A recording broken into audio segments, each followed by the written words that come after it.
SP Jitendra Kumar ದಯಾಮ ಕೂಡ ಇದ್ದಾರೆ ಮತ್ತು ನಿನ್ನೆ ಥರನೇ ಡೇರೆಯನ್ನು ಹಾಕಿ ಅಂದರೆ ಹಸಿರು ಬಣ್ಣದ ಒಂದು ಕವರನ್ನು ಹಾಕಿ ಮಾಧ್ಯಮಗಳ ಕಣ್ಣಿಂದ ಅದನ್ನು ಬಹಳ ಗೌಪ್ಯವಾಗಿ ಮಾಡೋಕ್ಕೆ ಎಲ್ಲ ರೀತಿಯ ಸಿದ್ಧತೆಗಳನ್ನು ಮಾಡಿಕೊಂಡಿರುವಂಥದ್ದು. ಯಾಕಂದರೆ ಈ SIT ತನಿಖೆ ನಡೆಯೋದೇ ಹೀಗೆ, ಎಲ್ಲವೂ ಕೂಡ ಪಾರದರ್ಶಕವಾಗಿರಬೇಕು ಮತ್ತು ಅಲ್ಲಿ ಬರುವಂಥ ಅಧಿಕಾರಿಗಳ ವಿವರಗಳು ಸೇರಿದಂತೆ ಕಾರ್ಮಿಕರ ವಿವರಗಳು ಕೂಡ ನಾಡಿದ್ದು ರಿಪೋರ್ಟನ್ನು ಕೋರ್ಟಿಗೆ ಸಲ್ಲಿಸುವಾಗ ಕೊಡಬೇಕಾಗತ್ತೆ ಮತ್ತು ಬಹಳ ಪಾರದರ್ಶಕವಾಗಿ ಆಗಬೇಕಾಗತ್ತೆ, ಗೌಪ್ಯತೆಯನ್ನು ಕಾಪಾಡಬೇಕಾಗತ್ತೆ.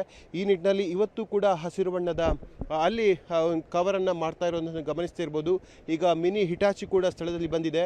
ಪ್ರಮುಖ ಅಧಿಕಾರಿಗಳನ್ನು ಹೊರತುಪಡಿಸಿ ಬೇರೆ ಯಾರಿಗೂ ಕೂಡ ಅಲ್ಲಿ ಒಳಗೆ ಮೊಬೈಲ್ ಕೊಂಡೋಗೋಕ್ಕೆ ಅವಕಾಶ ಇಲ್ಲ.